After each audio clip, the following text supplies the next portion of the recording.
Muy buenas noches. Hoy pues, vamos a tener un gran evento para ustedes. Vamos a hacer la presentación, la tan esperada presentación de el libro Habrá silencio en nuestras bocas frías, cuentos breves, extremos y extraños, de nuestro autor Giovanni Rodríguez. Creo que Giovanni no necesita introducción, ¿verdad? Es muy famoso y muy querido por todos y todas, pero bueno, para los que no lo conocen, Giovanni es escritor, es profesor de literatura, es catedrático de nuestra universidad. También ha sido autor de los poemarios Morir Breve, de Morir Todavía, Las Horas Bajas, que fue publicado en el 2007, y de las novelas Ficción Hereje para lectores castos, en el 2009 fue publicada, Castos, y Los Días y los Muertos, en el 2016, que también fue publicado y editado en nuestra editorial universitaria. También novela la cual obtuvo el Premio Centroamericano y del Caribe de novela Roberto Castillo, y en el 2017 publicó Tercera Persona. También ha publicado otras obras. También ha tenido muchos galardones literarios a nivel nacional e internacional, y actualmente pues también edita y dirige la revista Tercer Mundo. Bueno, sin más preámbulo, pues dejo con nuestro editor en jefe, Carlos Ordóñez, para que nos pueda hacer una breve introducción. Gracias. Gracias, Tania. Buenas tardes, amigas, amigos de esta red a la que todavía, confieso, no acabo de acostumbrarme, ¿no? Sigo extrañando y sigo añorando la presencialidad y sigo añorando el contacto directo con las personas que pues están afines siempre a todo lo que tiene que ver con los libros, con la literatura. A mí me cabe pues hoy el honor, el placer de presentar a Giovanni Rodríguez, pero más que presentar, pues hemos sugerido establecer un diálogo el día de hoy en torno a este libro, ¿no? Este libro breve, extremo y extraño, que recomiendo mucho leer. Se llama Habrá silencio en nuestras bocas frías, un libro pues de un autor que pues a día de hoy podemos decir es uno de los narradores más representativos de nuestro país, especialmente de la costa norte y de ese fenómeno poético y literario que se ha desarrollado en esa geografía de nuestro país. Un escritor que pues es un polémico escritor, creo yo, un individuo de múltiples rostros, personalidades, ¿no? Facetas. Es docente, es poeta, es narrador, es periodista o ha sido periodista o ex periodista, como dirán algunos. Es editor también de prensa y también editor literario. Maneja con mucho atino y mucha sabiduría una editorial llamada Mi Mala Palabra, cuyos títulos pues recomiendo también fervorosamente, ¿no? Y bueno, pues bienvenido, querido Giovanni. Me da un placer volver a estar en conversación con vos. Bueno, gracias, Carlos. Gracias también, Tania y Daniel, por supuesto, que siempre está ahí para apoyarnos en el CAC, ¿verdad? Y a toda la gente que trabaja con él en el Centro de Arte y Cultura de la Universidad. Es una gente que trabaja muy bien y que bueno, nos facilita la vida a nosotros, los que de vez en cuando debemos aparecer en estas pantallas, ¿verdad, Carlos? Así que... Sin duda, sin duda. Y bueno, vale la pena, valga decir, ¿no? Agradecer al CAC, a su directora Olga Joya, ¿no? A su equipo, a Daniel Mendoza, que está detrás de estas imágenes y que es responsable junto a Tania Arbizú también de que se dé este evento. A la ingeniera Nancy también de la librería universitaria que nos apoya y que están retransmitiendo esta tertulia, esta conversación. Giovanni, breves, extremos y extraños, ¿no? Un subtítulo pegajoso, un subtítulo pues que invita mucho al lector y que creo que perfectamente pueden definir no solo tu poética, ¿no? Sino también tu geografía, tu entorno literario, ¿no? O estás en desacuerdo con esa afirmación? Contame. no es que esté en desacuerdo, pero tampoco creo que esté absolutamente de acuerdo. Por lo menos Bueno, contame, a ver. Para este libro yo creo que sí era un subtítulo apropiado. Y es que resulta que este es un libro que se conforma por cuentos de mi primera juventud. Estos son los, digamos que es la recopilación de los cuentos que mejor me salieron ahí cuando era joven, de verdad. Y entonces son los cuentos con los que aprendí a escribir cuentos. Si es que puedo decir que aprendí a escribir cuentos, yo creo que nunca se termina del todo de aprender a escribir literatura. La literatura es un ejercicio permanente en el que uno siempre está de aprendizaje en aprendizaje, ¿verdad? Cada vez que intentas un nuevo libro estás explorando otras posibilidades y por lo tanto estás intentando aprender algo que por lo que se activa tu propósito, ¿no? Pero que no necesariamente alcanzas. Entonces, estos cuentos sí creo yo que son mis primeras exploraciones en el género de la narrativa breve, y por eso están hechos de materiales diversos, creo yo. Creo que hay algunos elementos que los unen a nivel estilístico, creo yo que es esa voluntad por la brevedad, por decir las cosas que sean absolutamente necesarias, por recurrir bastante a la elipsis, ¿verdad? Es un recurso que a mí me gusta mucho en general, pero que en estos cuentos me parece que está llevado bastante al extremo, incluso. Yo publiqué un segundo libro de cuentos hace poco, el año pasado, y en esos cuentos que son más extensos, ya dejo un poco esa manía de la brevedad extrema. Pero en estos primeros cuentos, quizá porque tampoco era tan diestro yo escribiendo en la cuestión de la expresión, en la palabra escrita, entonces quizá me escondí un poco en la brevedad, me escondí un poco en esa parquedad, en la expresión mínima. Entonces, lo de breves tiene que ver con eso, ¿no? Y lo de extremos y extraños es porque la mayoría de estos cuentos presentan situaciones que pueden resultar extremas, o al menos así las concibo yo.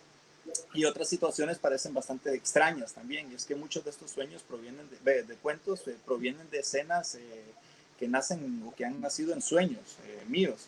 Y a mí me llama mucho la atención cómo funcionan los sueños, y muchos de estos sueños han sido vertidos en algunos de estos cuentos. Entonces, por eso, esa atmósfera extraña que pudieran tener algunos viene de ahí. Entonces, lo de extremos y extraños anda un poco por ahí, y también era un poco para marcar la línea respecto al género fantástico, porque algunos incluso podrían llegar a pensar que por la naturaleza de algunas situaciones, de anécdotas que se presentan en los cuentos, podrían estos resultar cuentos fantásticos, pero que yo creo que definitivamente no son cuentos fantásticos. Entonces quise remarcar un poco lo de extremos y extraños, quizá también para separar un poco esa idea de que se trata de cuentos fantásticos. Sí, yo también estoy un poco en desacuerdo con vos y discrepo cordialmente, ¿no? Me parece que el libro en una segunda parte sí tiene bastantes elementos, digámoslo así, o características de lo fantástico. Y me parece que más bien precisamente esa es tal vez una de las grandes virtudes de este libro, ahora que nos comentás, ¿no? Que sin tener la pretensión de tocar el elemento fantástico a partir de un material de la propia realidad, o en este caso de elementos oníricos, pues vienen a generar una atmósfera que sí nos dan esa sensación fantástica. Hay un cuento, por cierto, que me recuerda mucho a un cuento de Virgilio Piñera, ¿sabes? Seguramente vos lo conocés y Sí. capaz que tiene algo de influencia por ahí el libro, o de intertextualidad o referencia, ¿no? El cuento. Perdón, que pasa un narco helicóptero, creo. Pasó Entonces un ángel. Sí, uno de estos ángeles. Bien, de estos ángeles brutales. Entonces te decía que claro, hay un cuento que me resultó muy interesante al respecto, ¿no? De un niño que aparece en un congelador, ¿no? Una cuestión extrema, ¿no? Donde convive la violencia. Brevísimo. También brevísimo, ¿no? Ese cuento podría condensar perfectamente el subtítulo del libro, ¿no? Pues te decía entonces que este elemento fantástico me parece una de las grandes virtudes del libro a mí, y que lo veo que se desarrolla con más profundidad en la segunda parte del libro. Este libro pues está dividido en dos partes, ¿no? Contame un poco qué criterios tomaste para esa división, ¿no? Sí, tiene que ver un poco con lo que acabas de decir, esa división de las dos partes. Vamos a ver, para recapitular, para retomar eso, voy a revisar. Digamos, los primeros cuentos, los de la primera parte, contienen elementos más realistas, ¿sí? Y los de la segunda parte sí contienen elementos más oníricos, elementos que generan mucha extrañeza, y que también pueden estar ahí flirteando con lo fantástico, pero no necesariamente porque sea mi intención hacerlos cuentos fantásticos, sino por lo que decía al principio, ¿verdad? Que muchos de los cuentos estos de la segunda parte provienen de sueños míos, sueños, y esos sueños yo quise de alguna manera narrarlos, y claro, obviamente si nos referimos a sueños, muchas veces recurrimos a elementos fantásticos. Los sueños tienen cosas extrañísimas, cosas que obviamente no suceden en la realidad, que en los sueños son perfectamente posibles. Entonces, claro, narrar eso ya hace que un elemento sobrenatural o irreal o fantástico pueda irrumpir tranquilamente en un contexto real. Entonces, eso hace que los cuentos parezcan cuentos Claro. fantásticos o que tengan algo de fantástico. Entonces, la división en las dos partes tiene que ver un poco con eso, con la naturaleza de los cuentos agrupados en la primera parte. Es más, son más cuentos realistas, más cuentos más tradicionales en ese sentido. Y los de la segunda parte juegan más con estos elementos oníricos o fantásticos. Claro, y lo que quería aprovechar a completar, porque antes de que pasara el avión y generara distracción, era lo que te comentaba, ¿no? Hay un cuento de Virgilio Piñera que está antologado en un trabajo de Borges, ¿no? En los cuentos En el insomnio debe ser, ¿no? extraordinarios de Borges, que creo que los hace con Bioy Casares, me parece, ¿no? Sí. Que hace una compilación. Y hay precisamente un cuento de Piñera de un personaje que no logra dormir y que Sí, se llama En el intentando... insomnio. ¿Perdona? El título del cuento ese es En el insomnio, creo. En el insomnio, correcto, exactamente. Entonces el individuo no puede dormir y todavía se pega un tiro, va hacia la muerte y aún después de la Tampoco muerte puedo. continúa insomne. Y recuerdo que hay un cuento tuyo también, ¿no? Si me recordás el nombre, tal vez para que los lectores se ubiquen luego, en donde Sí, que no también puede hay dormir. algunos elementos vinculados con el insomnio y donde ese elemento onírico que vos mencionás se desarrolla pues con mucha fluidez. Creo que es uno que Eh, titula Pesadilla indeleble. Una pesadilla indeleble, correcto, sí, sí. Y bueno, al respecto yo te quiero preguntar entonces acerca de las influencias, las lecturas que aquel joven Giovanni de veintitantos años pues andaba auscultando, andaba buscando, andaba ahí rumiando, ¿no? ¿Qué lectura? Yo identifico algunas, ¿no? Tal vez me equivoco en todas. Borges por ahí, Cortázar, algún Onetti, algún Sí. Piglia por ahí, iniciante tal vez, ¿no? Mira que Pero Piglia podría contame decir un que es de poco, mis influencias actuales, pero en aquellos tiempos cuando escribió esos cuentos no lo había leído, no lo conocía a Piglia, pero sí conocía a Borges, por supuesto, a Cortázar, a todos estos cuentistas latinoamericanos, los que provienen del boom, incluso mucho antes, Borges, Onetti, Monterroso, lo ponemos aquí más cerca, ¿verdad?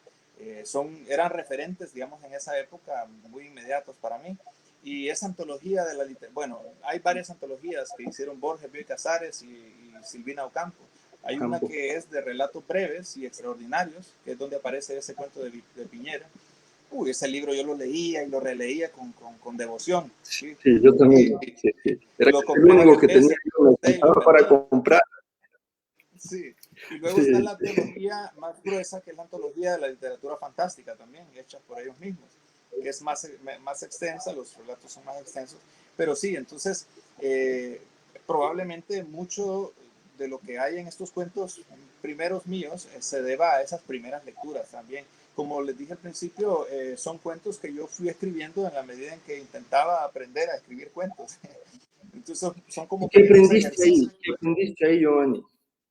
Contame el Aprendí Giovanni de ahora, ¿qué ve que aprendió en esa primera etapa ahí? Yo creo que aprendí sobre todo a contenerme en la expresión. Aprendí a decir solo lo que resulte absolutamente necesario. Aprendí el manejo de la elipsis, que es un recurso poderoso que hace en buena medida que los textos sean literatura. Aprendí a no decir cosas solo por decirlas. Eh, creo yo que eso es el aprendizaje que mejor tuve pues en este libro. O sea, me ejercité en eso y lo hice a propósito, ¿no? Quise decir cosas, pero no explayarme al decirlas, sino contenerme más bien al decirlas. Que quise expresar cosas y sugerir cosas más que comunicar cosas. Entonces esa brevedad lograda creo yo que me ha servido para los libros que vine escribiendo después. Sí, y fíjate, y me llama la atención que además mencionas en cuanto a la brevedad, en cuanto a la elipsis y en cuanto a los elementos oníricos, pues veo cómo esto se amalgama también hacia una corriente de la que me gustaría hablar en tu obra, que es la vertiente poética, la que ya te anuncié antes que quería que habláramos un poco. Me recuerda un poco, por ejemplo, John Ashbery, ¿no? John Ashbery dice que a él lo que le gustaría es poder escribir un libro o un poema en el que esté concatenado a través de elipsis y que éstas resulten tan eficaces como las de un sueño. En un sueño, yo abro la puerta y estoy en una playa, me abro un bolso y aparecí en la China, y esto sin que no exista ninguna extrañeza dentro del sueño, ¿no? Sino que entramos a él con una absoluta naturalidad, flotando plenamente en el lenguaje, en la imaginación, ¿no? Eso es más o menos, parafraseo lo que decía Ashbery, ¿no? Y es algo un poco lo que siento que ocurre también en este libro, pero me pregunto qué tanta herencia de tu primer ADN poético hay en todo esto también, ¿no? Contame un poco, ¿has sido poeta? ¿Sos poeta? Desde mi punto de vista, sos un estupendo poeta. Pero noto en el Giovanni público, en el Giovanni que da entrevistas, en el Giovanni más beligerante también, noto ciertas rencillas con la palabra poesía. Contame qué pasa ahí, porque también hay mucha poesía en este libro. Habrá silencio en nuestras bocas frías, empezando desde el propio título, que me parece pues un gran hallazgo, ¿no? Contame entonces un poco de eso, Giovanni. Pues yo siempre he pensado que cuando escribo en prosa no soy muy poético. De hecho, tampoco me he puesto, digamos, a escudriñar lo que he escrito, o sea, viéndolo así en retrospectiva y para definir o tratar de definir el tipo de lenguaje, el tipo de expresión que hay ahí, pero yo creo que si en algo se parece a mis intenciones primigenias como poeta, es en el sentido de que siempre he buscado decir las cosas con las cosas que resulten ser las absolutamente necesarias. O sea, a mí esa poesía desbordante, esa poesía que se sale de los márgenes de las páginas del libro, yo la detesto. Esa poesía que dice mucho, yo la detesto. Esa poesía informativa, comunicativa, parece periodismo, en verso, la detesto. A mí la poesía que me gusta es la poesía lírica y esa poesía que está llena de imágenes, llena de figuras, de lenguaje figurado, y no esa poesía prosaica que está muy de moda en estos tiempos. Porque digo yo, si la cosa es escribir prosa, bueno, que se escriba prosa definitivamente, pero que no partamos la prosa en versos y fijamos que eso es poesía. Entonces esa actitud muy de estos tiempos, yo reniego bastante de eso, y es más, por eso casi no leo mucha poesía contemporánea. Ya me quedé leyendo a los poetas que siempre me gustaron.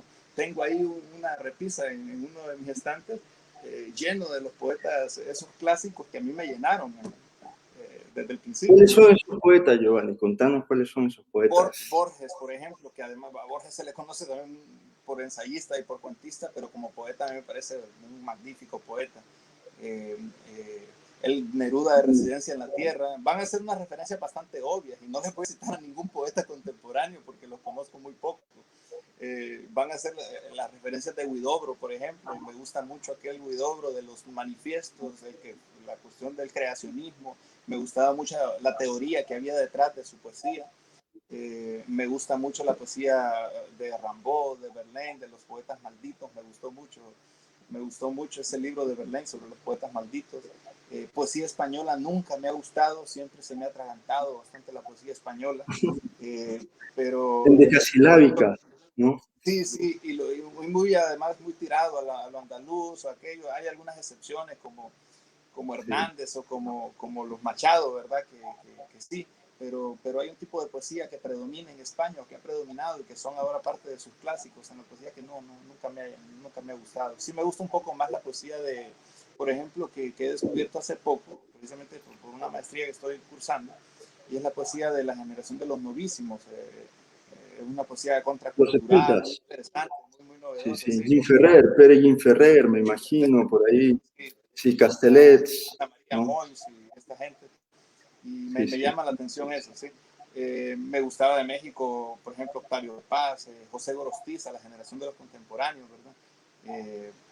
Me gusta sobre todo la poesía de vanguardia latinoamericana. Me gusta la poesía de Nicolás Guillén, por ejemplo, o me gusta la poesía de Nicanor Parra, esa irreverencia que hay en esa poesía de Nicanor Parra, que ahora se quiere reproducir, pero de manera bastante burda, que no le llegan a los talones a Nicanor Parra, Ya, creo. sí, sí, sí.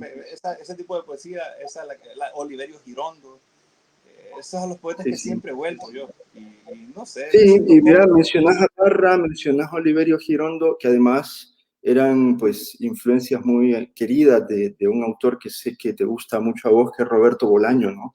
Y que sé que Sí, lo has sí. leído y que tenés una relación con su obra, pues incluso que traspasa lo literario y va hasta lo geográfico, ¿no? Porque en alguna época, cuando yo te conocí a vos, pues fue cuando estaba viviendo en España, ¿no?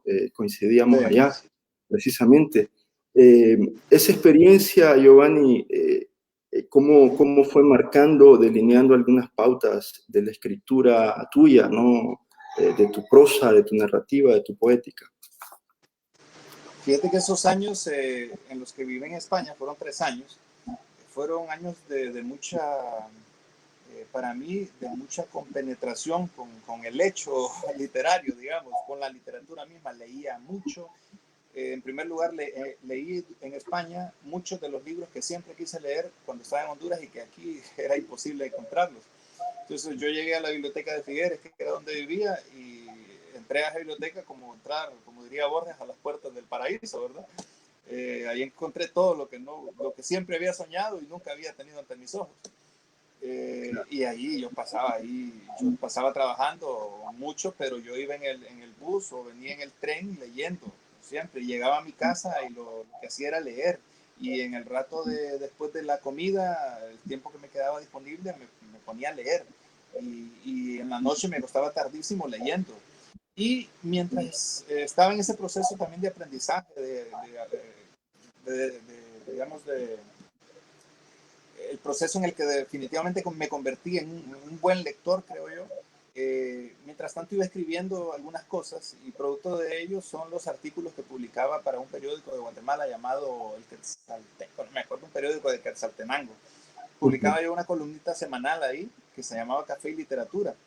Y yo veo esos articulitos que escribí en esa época, y que yo tenía 27, 28, 29 años por ahí, y los leo ahora y digo, pucha, este cipotón que era yo, pasaba muy metido al rollo de la literatura y de verdad que profundizaba en algunas cosas y de alguna manera me asombro no la calidad o la falta de la calidad que puede haber en el libro, sino el hecho de que fuera capaz de profundizar de esa manera, de una manera en que a veces me da la impresión de que no soy capaz de hacerlo ahora, puesto que viviendo en Honduras creo que uno pasa con su cabeza dividida en múltiples cosas. Empezando por el contexto social, ¿verdad? Empezando por el hecho de que la ENE te corta la luz a cada rato y te jode la vida, empezando Claro, por el claro. calor en San Pedro. Entonces hay muchas cosas que te entretienen en San Pedro, y en España yo pasaba muy concentrado en literatura y creo que la capacidad de abstracción que logré cuando escribí esos artículos es bastante importante y quisiera recuperarla en algún momento. Y viviste en una zona donde estuvo también Bolaño, ¿no? Formándose, me parece. Muy O, cerca, sí. De hecho, bueno, cercano por conocí el ahí. pueblo de Blanes, Blanes. Una Sí, vez hice recorrido por Blanes porque quería estar en los lugares en donde había estado Bolaño. claro. Me encantaba esto, reproducir un poco. Incluso me metí a un café y traté de reproducir un poco una escena que Bolaño refiere en algún momento. Claro. Me di un café y me comí un croissant leyendo el periódico ahí, viendo la playa enfrente, y me sentí Bolaño en aquel momento. Hasta escribí un Bueno, artículo. recreando el Sí, personaje. y incluso una novela mía que se llama Tercera Persona, que es una novela de autoficción, sí. se hace un poco de juego con esa, ¿no? Esa vida supuesta que tuve en España yo, y que reproduce un poco las vidas de otros, sobre todo de Bolaño, de Vila Matas y otros autores. Claro. ¿Alguno de estos cuentos se forjó en esa época? Porque hay alguna anécdota ahí en Portugal, me parece, a lo largo del Sí, libro. hay, Y me hay pregunto si está un cuento que se vinculado a tu estadía allá. Sí, hay un cuento que se llama Pavel el invierno, que está Pavel. basado en una anécdota de un personaje que tuve como compañero de trabajo, que yo lo hago personaje en el cuento, obviamente. Trato de reproducir un poco una anécdota, una cuestión que nos inventábamos todos, pero que obviamente yo termino inventando para hacer un cuento, pero que era una anécdota curiosa de la que después nos reíamos todos, ¿no? Entonces, hay una historia ahí motivada haber conocido a ese polaco llamado Pavel. Hay otro relato que habla de un muchacho llamado Thomas, que era un alemán, que también fue un compañero mío en el lugar donde trabajaba, y es un relato que a mí es un relato bastante realista y no tiene nada de ficción. De hecho, ese relato de Thomas y un padre cualquiera no tiene nada de ficción y se basa en una anécdota que él me contó sobre la relación que tenía con su padre, de hecho la no relación que tenía con su padre, que él quería conocerlo, ansiaba conocerlo, llegar donde él, enfrentarlo y decirlo, ¿por qué nos abandonaste? Y darle la mano y preguntarle eso y simplemente sentir algo en ese momento, que el padre le dijera algo. Y cuando él me contó eso, esa cuestión me marcó bastante a mí. Tomás era un gran amigo, una persona muy sencilla, casi sin educación, pero un amigo entrañable, un amigo que llegué a apreciar mucho. Pues entonces esa anécdota me conmovió de tal manera que alguna vez decidí escribirla. De hecho, le dedico el cuento a él. Y, y Hay mira varias que, así. y mira qué curioso, me llama la atención eso también porque esa naturaleza de contención, digámoslo así, que tanto te llama la atención a vos en esta anécdota, por ejemplo, es algo que también está eh, constante a lo largo del libro. Diría que desde el inicio hay un cuento que particularmente pues es uno de los cuentos que a mí también más me gusta del libro y es un cuento pues que en lo personal me toca mucho por lo que tengo de coincidencias también en él. Es un poema, un cuento que se llama Un largo funeral para el abuelo, ¿no? Que lo dedicas a la memoria de tu abuelo Fue el Moncho. primer cuento que escribí. Contame un poco de eso. Supongo que aquí hay muy poco de autoficción y más algo apegado a un sentimiento vívido, ¿no? Y vivido por vos, ¿no? Sí, de hecho, ese cuento yo lo había perdido. Bueno, no hemos dicho todavía que este libro, que ahora se titula Habrá silencio en nuestras bocas frías, se publicó antes, en 2005, con otro título, un título más simple, que es el mismo título de uno de los cuentos, La Sí, caída del increíble. mundo. Ujú. Cuando publiqué ese libro, este cuento de un largo funeral para el abuelo, no lo incluí. Y no lo incluí porque yo lo había perdido. Es el primer cuento que escribí y lo escribí a mano. Entonces lo había perdido. Y bueno, por una casualidad lo recuperé después y suerte que si preparamos esta edición con ustedes, con la editorial universitaria, pues ya lo tenía yo ahí y quise incluirlo porque es un cuento que a mí me gusta mucho, independientemente de la calidad que tenga o lo que sea, me gusta mucho sobre todo porque tiene un valor sentimental para mí, pues cuenta una anécdota personal también, algo que tiene que ver con mi abuelo y porque además se trata del primer cuento que logré terminar. Es un Claro, cuento que claro. escribí Y, en 1900, no sé, pero eso es hace mucho tiempo. Cuando empezaba a escribir cuentos, yo fue el primer cuento que logré terminar. ¿Este cuento es de qué fecha más o menos? ¿De qué año? Bueno, Bueno, este cuento debe ser ahí de los 90, o sea, finales de los 90. 90. O sea, ¿tendrías qué edad vos más o menos? Tendrías unos Probablemente andaría ahí por los 19, 20 años, por ahí. 19, 20 años, sí. Eh, me sorprende mucho esa edad, ¿no? A la edad en la que escribiste muchos de estos relatos porque están dotados de una gran madurez y de un gran sentido autocrítico también respecto al lenguaje, me parece a mí. Bueno, debo Es decir una persona respecto que a eso, cuida mucho, ¿no? Su trabajo, su carpintería, por decirlo así, ¿no?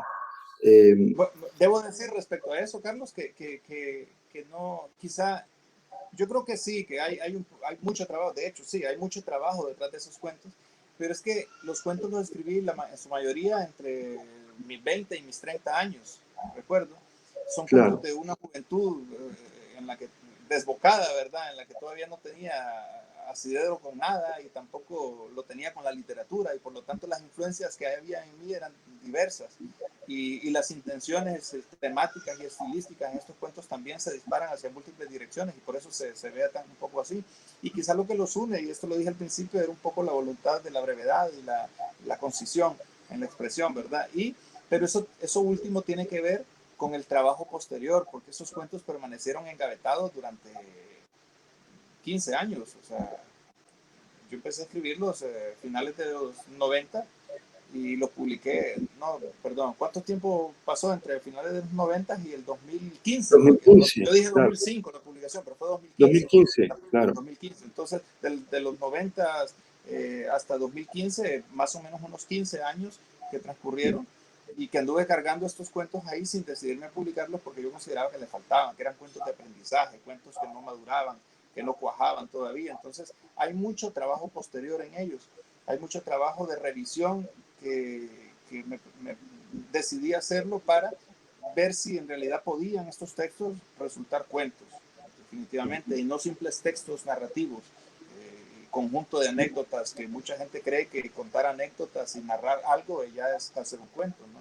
Y que entre eso y que sea literatura es otra cosa. Entonces, para que el texto tuviera una definitiva vocación hacia la literatura artística, una voluntad artística, definitivamente, pues hubo que meterle mucho trabajo.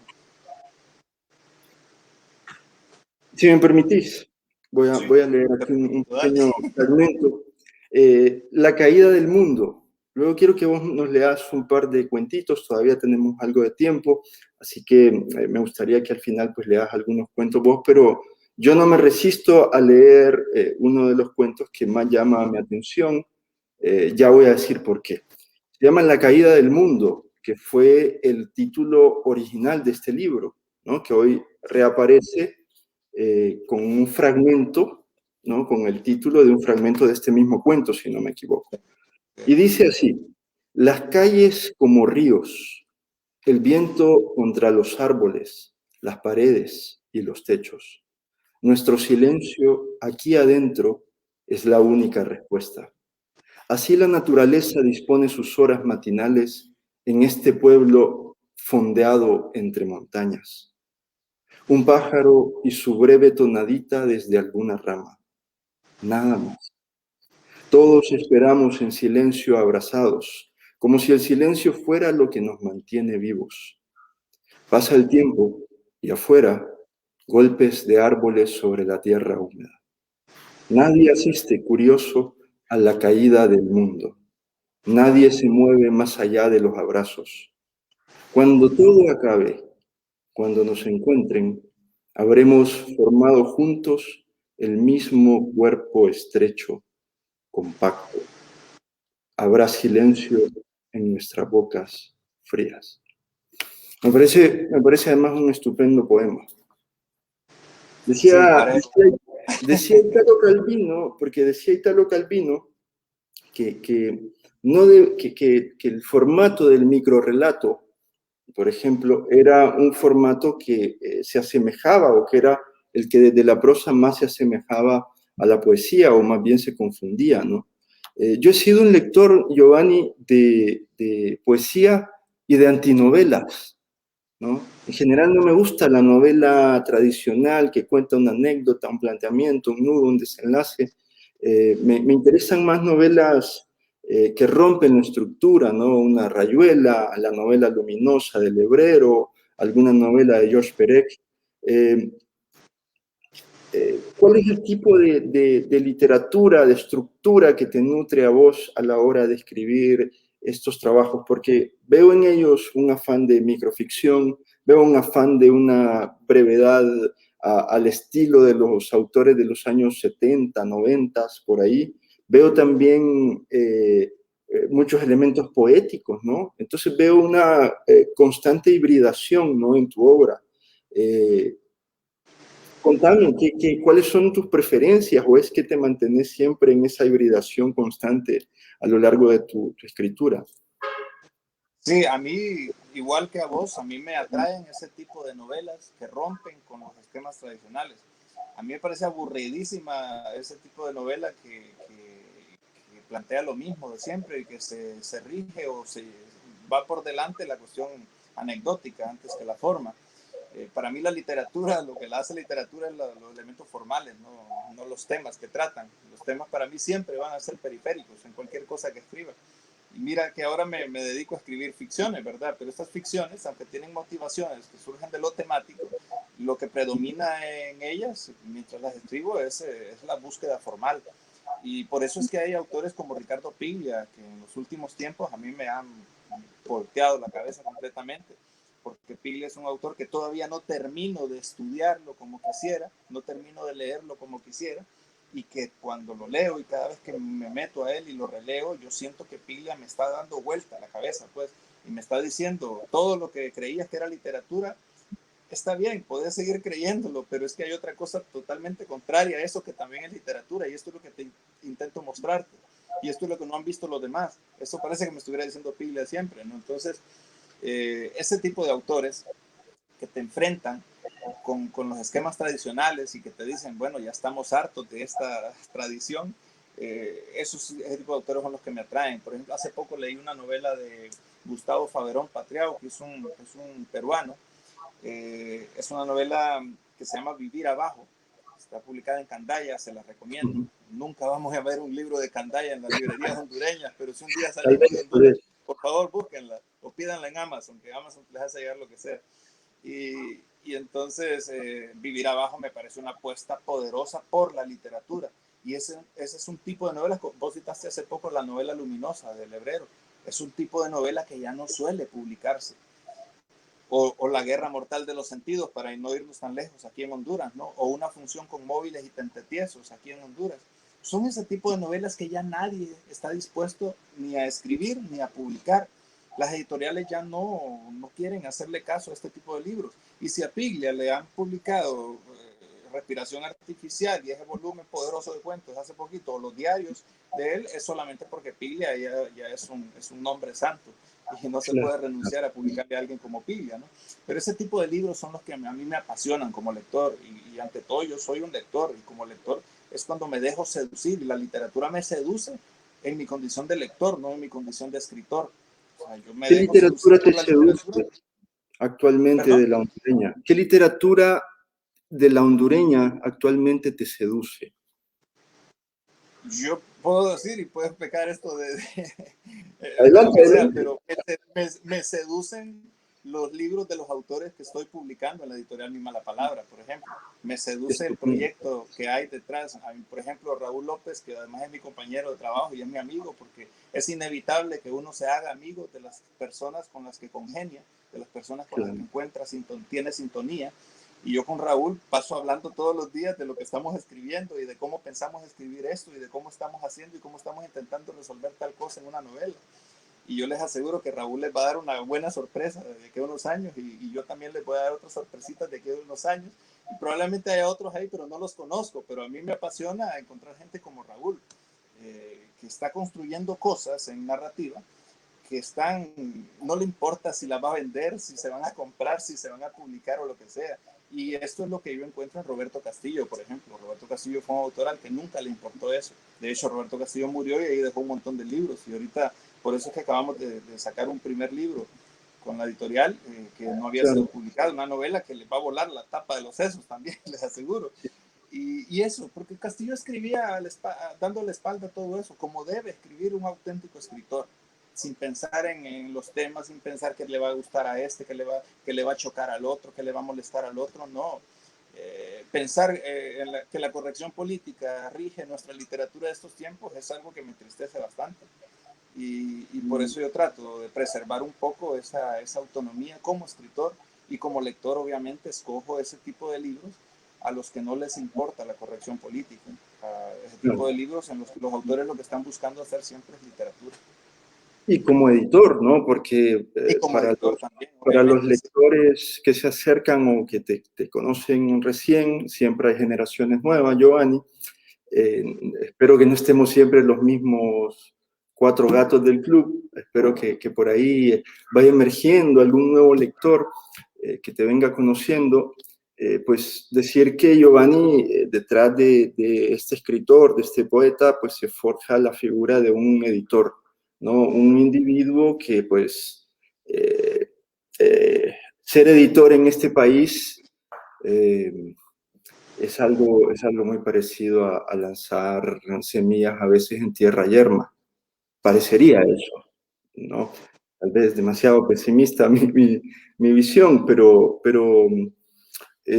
bueno, contame un poco cómo entras a este mundo de la edición. ¿En qué momento decidís, vos siendo además un escritor tan crítico de tus contemporáneos, de tu generación, de la literatura hondureña en general? eh, Sé que sos un lector muy exigente también. ¿En qué momento te metes a este mal negocio empobrecedor y doloroso y ardoroso de la edición? Bueno, yo creo que surge, como muchas de las cosas que yo hago en la vida, es tratando de quitarme una espinita, ¿va? Siempre a uno se le clava una espinita y esa espinita jode un poco. Y esa espinita tenía que ver con el hecho de que el panorama en Honduras para cualquiera que quiera publicar un libro es triste, porque en Honduras, si no tenés una millonada en el bolsillo dispuesto a dárselo a alguien, al dueño de la imprenta para que te saque 500,000 ejemplares, pues no te convertís en autor, ¿no? Es bastante triste porque además después el escritor le toca echarse al lomo los libros, ¿verdad? Y ver cómo se los aceptan en las librerías en consignación y después Sí, intentar que se los paguen al año, a los 2 años, ¿verdad? claro. Después de vendidos y revendidos o lo que sea. Si fueran Pero naranjas, se pierde la cosecha, ¿no? sí, Sí, entonces todo este trabajo que implica para un escritor ser escritor en Honduras, porque aquí no solo hay que ser escritor, o sea, aquí hay que ser vendedor de libros, hay que ser publicista, hay que ser diseñador del libro, hay que ser un montón de cosas. Y entonces, y además hay que ser rico, hay que tener dinero para publicar libros en Honduras. Entonces sí. todo esto, esta espinita la tenía ahí y encontré una forma, digamos, ahora Amazon te permite publicar libros bajo demanda, o sea, no necesitas tirar 1,000 ejemplares para hacer un libro. Eh, Obviamente yo no me iba a conformar con eso de tirar libros y entonces Mi Mala Palabra es un proyecto que empezó en 2009, básicamente con la intención de que los amigos fuéramos agrupándonos ahí y publicando cada quien con su dinero sus propios libros, pero tratando de darle cierto carácter homogéneo a los libros que publicábamos, cierta identidad, ¿no? Fue intermitente el proceso de publicaciones con Mi Mala Palabra hasta el año pasado, que empezamos a sistematizar algunos procesos, a homogenizar perdón, a darles un carácter más, sí, más homogéneo a todas las publicaciones, a darle una mayor identidad a los libros, a unas características que pudieran identificar después los lectores como las características de tal editorial y no de ninguna otra. Y luego pasa por el hecho de que la editorial lo que se propone es dignificar un poco el trabajo del escritor, darle al escritor la dignidad que merece.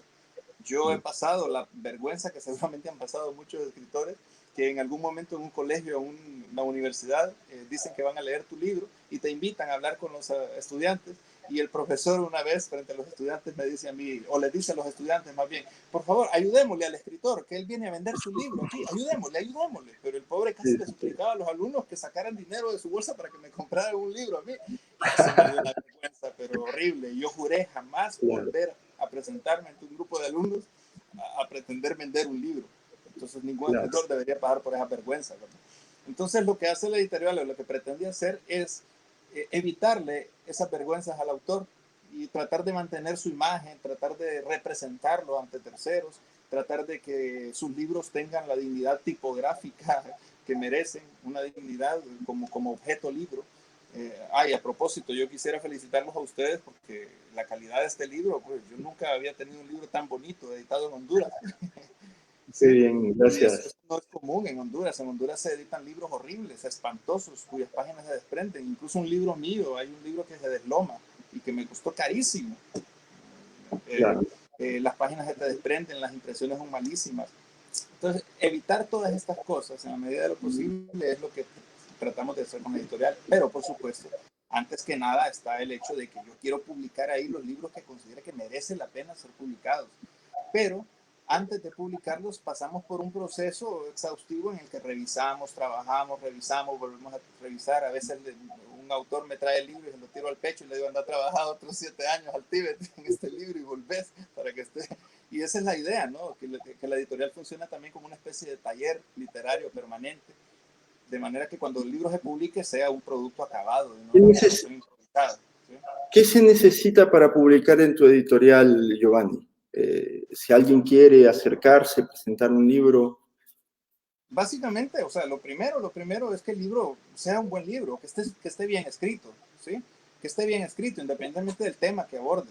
O sea, nos enfocamos sobre todo en la narrativa y en el ensayo, ¿sí? Pero tiene que estar bien escrito. Hay mucha gente que cree que escribe, pero escribe muy mal. A veces llegan muchas propuestas a la editorial, pero son libros muy ingenuos, libros de estoy aprendiendo a escribir ahorita, acabo de empezar a delinear la A y ya escribí un libro y soy autor y pretendo publicar un libro. No, pues tampoco es así la cosa. O sea, sepan que muchos escritores antes de publicar su libro pasan, bueno, ya les conté el ejemplo de este libro, tampoco es un gran libro, pero me eché 15 años trabajando en él. Claro. Y mucha gente desconoce que esto es lo que hay que hacer cuando se trata de pretender ser escritor o publicar literatura. ¿Sí? O sea, hay que trabajar mucho con los libros. Entonces, pero si el libro tiene calidad, si el libro es legible en primer lugar y si tiene un potencial, yo a veces le echo la primera mirada y digo, no, este libro todavía le falta un poco de trabajo, pero tiene potencial para llegar a ser un buen libro. De manera que empezamos a trabajar con el autor y yo le sugiero cosas como editor, trabaja tales cosas y volvés y cuando lo tengas terminado, pues evaluamos de nuevo y vemos si ya... Y eso básicamente, la editorial funciona como una especie de taller, sí. No siempre tengo todo el tiempo del mundo para hacerlo, pero en la medida de lo posible lo vamos haciendo. Muy bien, sí. Es un proyecto interesante junto también a Tercer Mundo, ¿no? Que es una revista, blog que editas, en donde publicas muchos relatos, artículos, ¿no? Reseñas, etcétera, ¿no? Siempre has estado, pues, siempre has sido un individuo muy atento al pulso de lo que está sucediendo con la literatura hondureña, o al menos tratando de mover esos hilos, ¿no? Y es algo que creo que se te debe reconocer y agradecer, ¿no?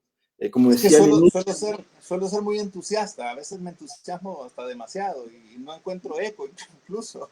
claro, Tercer Mundo surge incluso, bueno, antes de Tercer Mundo tuve otro blog que se llamaba Literatura Portátil y antes de ese claro, había otro blog que se llamaba Mi Mala Palabra, como la editorial, en la que subía así es. contenidos así. Mi intención es compartir un poco de aquellos hallazgos míos, de aquellas cosas que a mí me cautivan como lector, que me seducen, y compartir un poco para ver si encuentro otros que puedan estar en sintonía conmigo. Básicamente es una necesidad comunicativa la que hay. Y me llama la atención algo también, ¿no? De esa necesidad comunicativa que claro, quienes te conocemos de forma personal, pues encontramos una persona sumamente cordial, un tipo que está siempre sonriendo, siempre una persona, en fin, amable, curioso, un gran lector, un tipo muy, muy fino en realidad, ¿no? Y constantemente también veo, por otro lado, una faceta que te genera, creo yo, en tus redes sociales y en tu vida pública, ¿no? Ciertas trastabillas, ciertas confrontaciones, porque sos un individuo también a veces muy, muy duro para decir las cosas, a veces te gusta tocar la llaga, te gusta incomodar, te gusta estar hurgando el hormiguero, ¿no? Contame un poco de esa dualidad autoficcional o no, qué tanto de realidad hay en ello. Contame un poco de esa salsa en la que te gusta moverte, creo yo. Bueno, hay muchas de las cosas que pongo en Facebook, quizás las pongo ahí por aburrimiento y porque a mí cuando me siento aburrido, pues trato de incorporar un chiste o algo para salir un poco de la monotonía. Y yo soy un provocador por naturaleza, o sea, a mí me gusta joder, me gusta ver las reacciones de la gente ante las cosas que digo. Y solamente por verlos, o sea, no me interesa entrar en discusiones. A veces le respondo a alguien, porque Pero antes de curiosamente es responder, una forma muy hondureña, ¿no? De manifestarse también, ¿no? Esto del joder, como decimos nosotros, ¿no? sí, De sí, estar ahí hurgando, como digo yo, ¿no? Atizando el fuego, ¿no? Es algo muy, muy propio del hondureño, me parece también, ¿no? Como una sí, especie a veces casi de mecanismo de defensa ante una sociedad violenta, violentamente brutal, bruta, a veces. En cuanto a su, valga la redundancia, bruta, digo, en cuanto a su brutalidad, ¿no? Aunque también en sí, cuanto, pero vas a ver que lo que predomina en Facebook es la falsedad, ¿no? claro, la gente haciéndose selfies y pretendiendo ser guapa y subiendo videos y de sí mismo, construyéndose una vida de mentiras y estas cosas. A mí me llama mucho el fenómeno del mundo selfie, de la gente en permanente exposición de su vida en las redes sociales. A mí me llama mucho la atención. Y muchos creerán quizá que lo que yo muestro en Facebook es como soy o lo que soy, y probablemente se equivoquen. O sea, quizá no tiene mucho que ver conmigo. Claro. Incluso el Facebook lo tomo como un ejercicio de ficción, como un divertimento, pues. Y generalmente, bueno, obviamente como cualquier ciudadano de un país cualquiera, uno reacciona ante ciertas cosas, y hay cosas que me joden más que otras, pero generalmente reacciono o me manifiesto, ¿no? O mi reacción al respecto no es una reacción directa ni seria, sino que suele ser una reacción que conlleva el chiste, que conlleva la burla, el sarcasmo, la ironía. Porque, claro, en la forma siempre le encuentro el juego, el gusto de las palabras, pues no en el fondo. No es el mensaje lo que me interesa, sino la manera en que transmito el mensaje, incluso cuando posteo cosas en Facebook o Twitter. Claro, claro. Y al respecto de este mundillo de Facebook y toda esta proliferación de likes y de redes y esta sed y hambre de los poetas por redes, por pulgarcitos arriba, etcétera, yo quiero preguntarte, en medio de toda esa proliferación, en medio de ese auge, ¿para qué un objeto de estos? ¿Por qué esa insistencia en un mundo en el que asistimos a la caída del mundo, como dice tu cuento, ¿no? En un mundo donde se descompone a pedazos, como dice tan poéticamente tu cuento, ¿no? Un mundo en donde estamos simplemente esperando a estar aferrados unos a otros, esperando la extinción en un país violento, en un narcoestado, en un país donde la mentira se ha institucionalizado, en un país donde la mentira es el discurso oficial por excelencia y por los siglos de los siglos, parece. Eh, ¿Para qué libros? ¿Para qué poesía? Decía Hölderlin, ¿no? ¿Para qué libros en un país donde parece que el último lector está a punto de pender de una cuerda, ¿no? Sí. Mira que me ocurrió algo, para mí fue sorpresivo y fue además muy, muy grato. El año pasado supe bueno, unas personas se comunicaron conmigo, me dijeron que se trata de un club de lectura que integran una gran cantidad, y todas mujeres, un club de lectura integrado por mujeres, una buena cantidad de lectoras que había ahí. Y me informaron cómo funciona el club de lectura y todo eso, y a mí me sorprendió por la manera en que estaban organizadas, y porque leen un promedio de 3 o 4 libros al mes, creo yo, y lo leen de manera sistematizada, ¿verdad? Hacen reuniones, lo discuten y todo, y tienen sus rituales y todo como club, y cosas muy interesantes. Digo yo, ¿cómo es posible que estas cosas existan? ¿A qué me sorprendió? Porque yo no sabía de la existencia de este tipo de iniciativas. Y digo yo, o sea, ¿cómo es posible que existan estas cosas? Y mira qué curioso que ahora cuando reactivé la editorial, pues a través de las redes sociales la editorial sigue también a otras editoriales, a otra gente, y hemos empezado a ver que hay muchos clubes de lectura en Honduras. Entonces digo yo, ¿de dónde puta sale tanto club de lectura en Honduras? ¿Y de dónde puta sale tanto autor en Honduras, tanto lector en Honduras? Porque uno tiene la idea de que en este país nadie lee, de que aquí leemos muy poco, de que los que leen son raros, etc.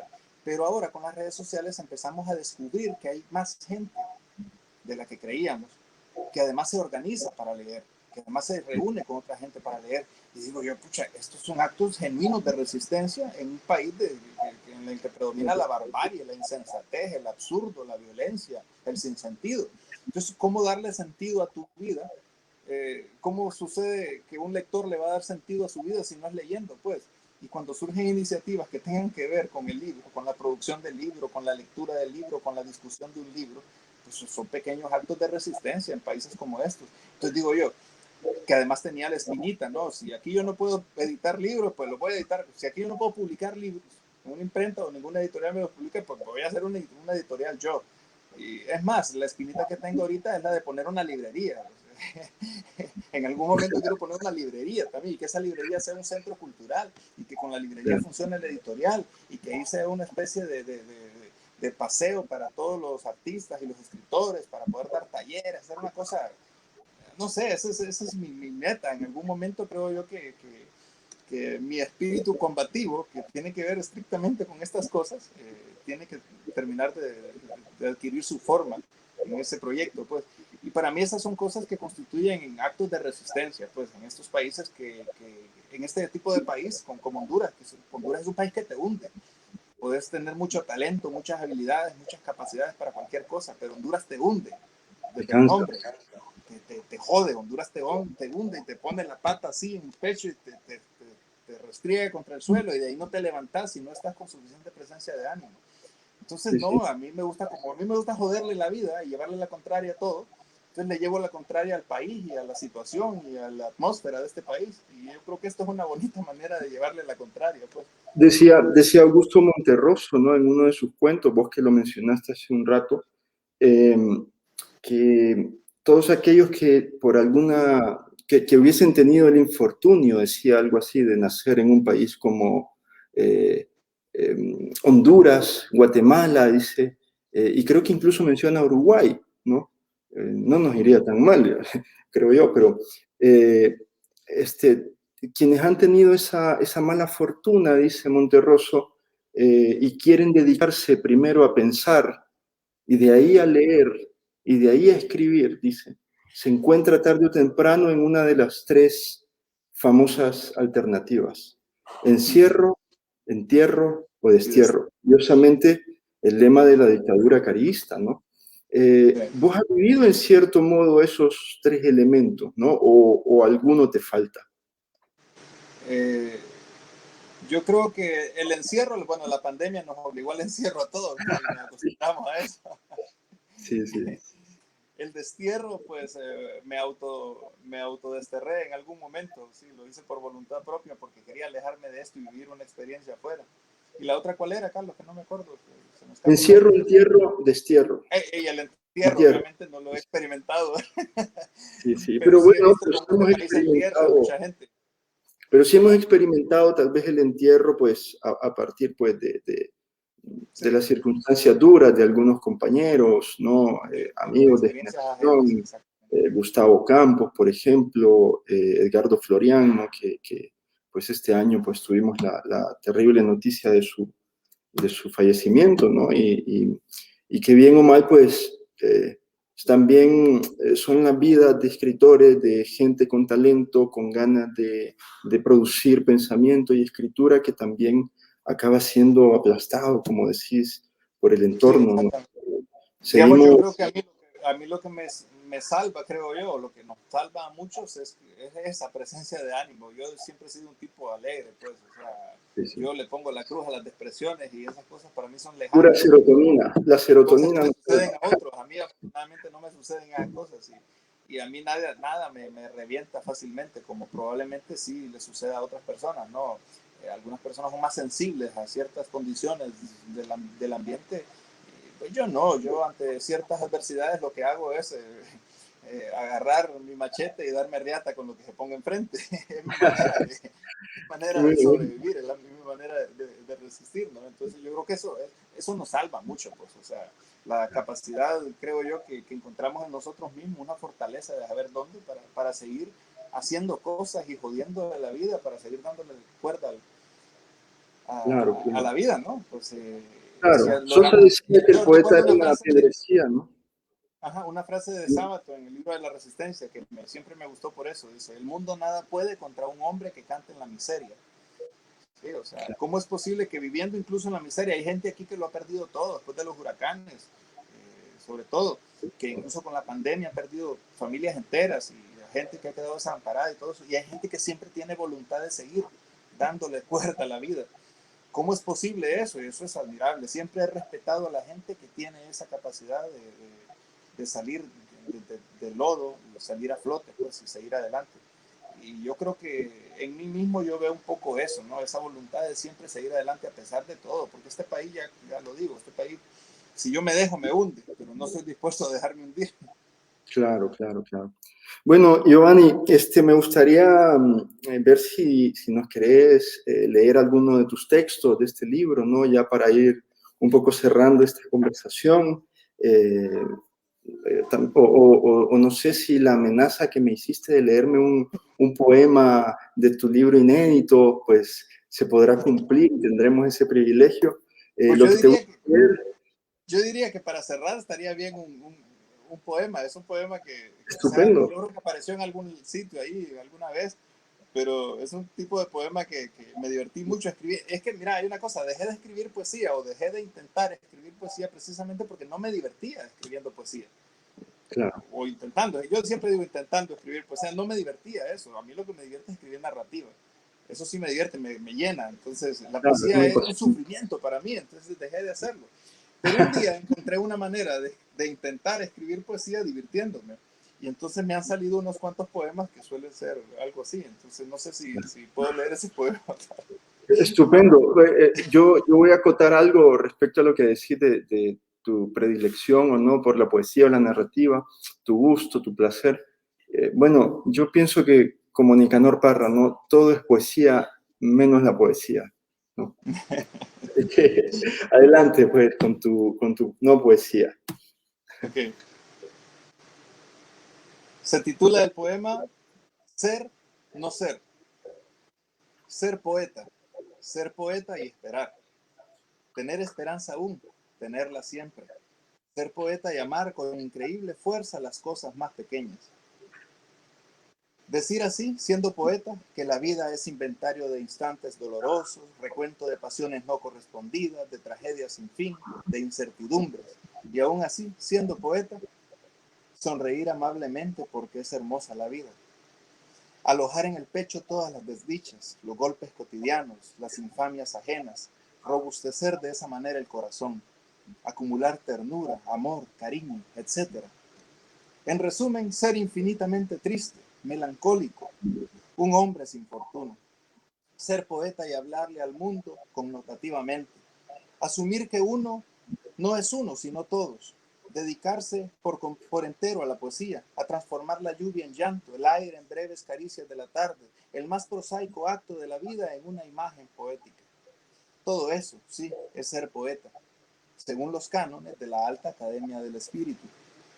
Pero yo he decidido ya no serlo, si alguna vez lo fui, si alguna vez creí ser Dios, como en ese poema cursi de Huidobro.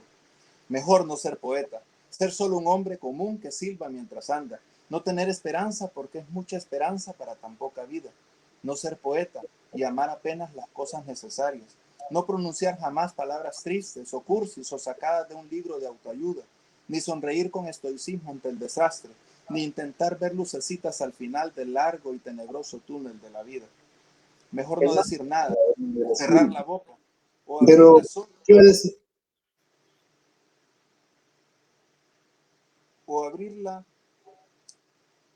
O abrirla solo para las cosas absolutamente necesarias o infinitamente divertidas, y desterrar del pecho la melancolía, no ser poeta y hablarle al mundo denotativamente, saber que yo soy yo, no pretender ser tanto, ni tantos, ni ninguno. A un hombre le basta su propia mísera existencia. Dedicarse a otra cosa, a practicar el amor del cuerpo a cuerpo, el tiro al blanco, dedicarse al sano aprendizaje de decir yo quiero una cerveza en el idioma de Kafka, aficionarse al fútbol y a la novela negra o de aventuras, aprender a bailar salsa para no aburrirse el día de la fiesta. Todas ellas, cosas muchísimo más interesantes y sensatas que escribirle poemitas a las musas. Pues ahí está.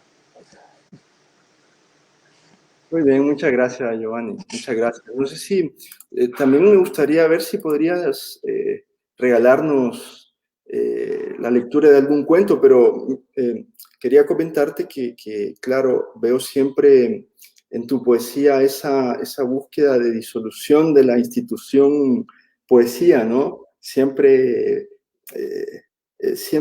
pues, rompiendo paradigmas, ¿no? Y creo que es algo muy importante para un escritor, a propósito de lo que hablábamos antes, ¿no? Un escritor, decía Roberto Sosa, tiene que ser una piedrecía en el zapato del sistema, y esto vale tanto para cualquier sistema económico, político, como poético también, ¿no? El sistema literario, ¿no? Una extraña institución que nos tiene cobijados a nosotros, ¿no? A veces tenemos que estar dentro de esa subcomedia ¿no? Que decía Monterroso, ¿no? De lo que es el mundo de la literatura, pero que en el fondo, pues quizá todo este asunto de presentaciones, de libros, de revistas, de reseñas, muy poco tienen que ver quizá con el verdadero oficio, ¿no? Solitario, sencillo de juntar palabras negro sobre blanco, ¿no? Unas tras otras y dejarlas que fluyan, ¿no? En su propia búsqueda aleatoria y poética y consciente, ¿no? Bien, no sé si querés leernos un cuentito más, un cuento más, por favor, y vamos cerrando y luego paso a leerte un par de cositas aquí que dicen, que han dejado los lectores. Bueno, les voy a leer el primer cuento del libro. Es un largo funeral para mi abuelo, que es un cuento que escribí, ya les dije, el primer cuento que escribí en mi vida, allá por los 19, 20 años, recuerdo, y está dedicado a mi abuelo Moncho, que fue el padre de mi padre. Había dejado de mirar a todos, como si en los últimos momentos lo más importante o quizá lo más humano fuera abstraerse de lo humano. Sus ojos, aunque abiertos, se negaban a atender alguna imagen, algún gesto de alguien. El muchacho recibió la noticia 2 días antes. Casi impasible, acostumbrado a la idea de un largo funeral para el abuelo, supo que lo único que lo afectaría en el transcurso de los próximos días sería el sufrimiento de su padre. Los estudios lo llevaron a vivir desde los 12 años lejos de su familia, y a fuerza de soledades llegó a adquirir cierta independencia, como para no sentirse demasiado afectado por la muerte de alguien que pocas veces había sido su abuelo. Bajó del autobús en el extremo opuesto de la calle, frente a la casa del abuelo. Se detuvo un instante, cubriendo con un pañuelo su boca y su nariz ante la estela de polvo que amenazaba con asfixiarlo. La aglomeración de gente dentro de la casa fue un indicio de lo que vendría. Sin detenerse, fue directo al abuelo. Acostado boca arriba, la mano izquierda le descansaba sobre el pecho y la derecha era lo único que de él alcanzaba a moverse. Sus ojos, extraviados, en un lugar que solo él podía conocer, no miraban a nadie, miraban un punto, quizá esa puerta inalcanzable en los momentos en que la muerte no termina de llegar. Había que acercarse al abuelo, tomar su mano derecha, como en los viejos abriles de Semana Santa, cuando dejaba que los nietos le ganaran al pulso para hacerles saber que eran muy fuertes. Había que sentirse triste, buscar sus ojos para decirle a él una palabra, a él que moría tan lejos de palabras. La mano del abuelo apretó con una fuerza que no era pensada, sino natural, como un impulso del alma en los momentos de grandeza. No supo el joven comprender entonces el intento de sonrisa en los labios del abuelo y el asomo a sus ojos, de adiós y de nostalgia. El abuelo se aferraba a algo en los últimos instantes de su vida. Dedicaba su última fuerza a quien no debía merecerla, una fuerza que empujaba al nieto a la obligada tristeza, que le daba suficientes razones para probar una lágrima a la suerte, una fuerza que, a pesar de todo, lo incomodaría para siempre. Con una fuerza mayor, el muchacho pudo quedarse unos segundos hasta arrancar su mano de la mano del abuelo. Salió a la calle. Un pájaro cantaba desde alguna rama. Pensó entonces que ya la tristeza no era necesaria. Dispuso ir en busca de su padre y cumplir de una vez por todas su deber de hijo. Algo, sin embargo, empezaba a darle golpes en el pecho y una lágrima nueva le apretaba los ojos. Escuchó lejano el canto del pájaro. El dolor le había nacido para siempre. Hermoso, hermoso homenaje a tu abuelo Moncho, ¿no? De San Luis también él. De San Luis, sí. De San Luis. ¿Y él llegó a leer tu literatura? ¿Llegó a conocer un poco esta faceta tuya de escritor o no tuvo ese...? No. Yo era estudiante, creo que estudiaba todavía, estudiaba en la Lima cuando él murió. Y lo que se cuenta en el cuento precisamente es algo muy parecido a lo que ocurrió en la realidad, ¿no? Yo llegaba de fuera, no recuerdo si era en la Lima que vivía o no recuerdo en qué momento, pero yo llegaba en los días previos a la muerte del abuelo y estaba gente reunida. Y entonces sí, es una cuestión, es una anécdota que parte de algo personal, sí, que obviamente está tratada aquí con algo de literatura y de ficción para que sea definitivamente literatura y no una simple anécdota, ¿no? Claro. Para que pretenda ser literatura. Claro. Al final todo es realista, ¿no?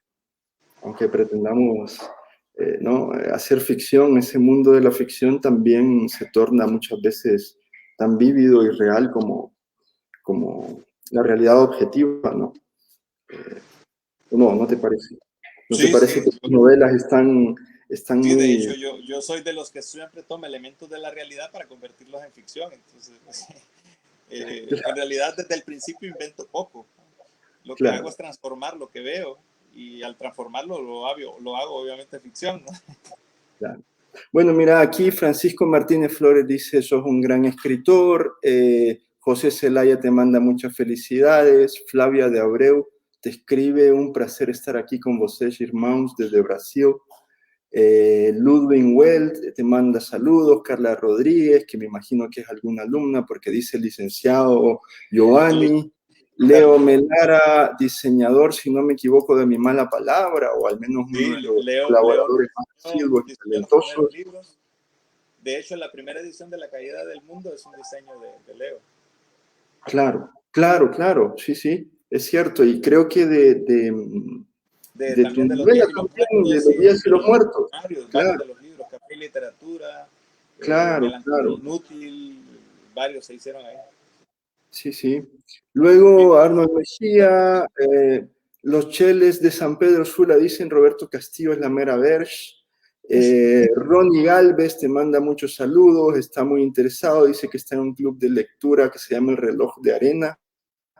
Y en fin, Hidalmi, excelente retrato hablado, ser o no ser poeta, ¿no? Pues siempre hay felices reacciones, Giovanni.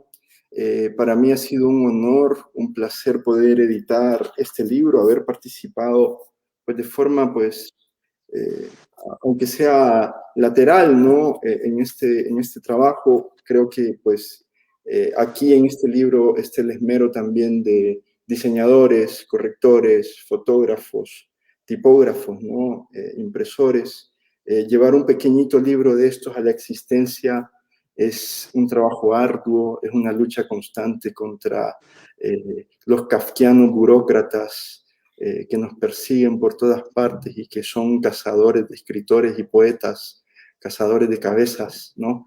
En fin, lo importante es que este libro existe, es un libro que está al alcance de las manos de los lectores, tiene un precio baratísimo, me parece a mí, bueno, si se puede decir en un país tan duro como este, vale 150 lempiras, está en la librería Guaymuras en Tegucigalpa y se puede también enviar a cualquier parte del país o, o los lectores pueden comunicarse con la editorial universitaria a través de sus redes sociales, por Facebook, por Instagram, y contactándonos, pues ya existe un sistema de venta, ¿no? Quiero informar eso, ¿no? Nuevamente, pues agradecer a las directoras del CAC, de la librería universitaria, agradecer al equipo de la editorial universitaria, agradecer pues a todos los lectores que nos han acompañado hoy. Giovanni, gracias por tu persistencia en este oficio. Felicito tu trabajo. Seguramente pues muchos me dirán, como muchas veces me dicen, pero ¿cómo es posible que con un Giovanni Rodríguez, que no sé qué? Yo digo, bueno, es sin duda uno de los escritores más esmerados, trabajadores, laboriosos que conozco en este país, de un cuidado muy detallado, no muy esmerado con el lenguaje, con la palabra, ¿no? Algo que se agradece profundamente. Nuestro trabajo de editores fue bastante leve y sencillo y placentero con tu libro. Así que pues te agradezco, gracias por pertenecer a esta casa de la editorial universitaria, por apoyar también muchos proyectos que estamos trabajando por ahí y nada, pues muchas felicidades a los lectores. No se olviden de comprar este libro, vale la pena. Un libro, quien quiera conocer al primer Giovanni Rodríguez y encontrar muchas claves de su poética, estoy seguro que lo encontrarán en este hermoso librito. Habrá silencio en nuestras bocas frías. Gracias, Giovanni, y también muchas felicidades porque recién has sido padre, ¿no? Y padre de un par de hijos preciosos y de muchos libros que espero que estén por llegar. Muchas gracias, Carlos. Y nuevamente, gracias a todos en la editorial universitaria, que son gente muy afable, gente muy muy trabajadora y con muy buen gusto. Además, Carlos y su equipo han demostrado que las cosas con los mismos recursos se pueden hacer mucho mejor. Y estos libros que edita ahora la editorial universitaria, lástima que por este enorme paréntesis a que nos ha obligado la pandemia, ¿verdad? Pero estos libros que ya la editorial universitaria está haciendo circular y que habían empezado a hacer antes de la pandemia, pues demuestran eso precisamente, el buen gusto y el esmero que hay en ese trabajo, ¿verdad? Obviamente también a Daniel Medina, ya saben, siempre todos. Daniel, muchísimas gracias, Daniel. Sí, sí. A Olga Joya también, que está en el CAC apoyando muchas iniciativas culturales, y creo que es un polo cultural importante, es un sitio que le da cabida a muchas expresiones culturales y es un sitio al que hay que visitar y al que hay que promover. Y de esa manera creo yo que contribuimos a ampliar este espectro de nuestra cultura, que a veces existe, pero está escondida muchas veces, ¿no? Así que gracias a todos por su ayuda en ese sentido, y gracias a todos los que estuvieron pendientes de esta transmisión hoy, que nos hemos echado 1 hora y 15 minutos, y eso que no sacamos las maracas, ¿verdad, Carlos? Que habíamos amenazado con sacar un par de las maracas. teníamos preparadas en los tambores, pero será para la próxima. Gracias para celebrar tu próximo libro. Y por habernos acompañado. Bueno, con esto pues cerramos esta presentación, queridas amigas, queridos amigos. Nuevamente gratitud a todos. Gracias, Daniel. Se me había olvidado ya, pero ha sido imprescindible tu labor y tu trabajo. Y bueno, pues espero que coincidamos en más eventos como este y sigamos difundiendo los libros, el conocimiento, el pensamiento, insistiendo en que pues la lectura tiene que ser un pan cotidiano también en nuestras mesas, en nuestras conciencias. Feliz noche y feliz fin de semana. Gracias.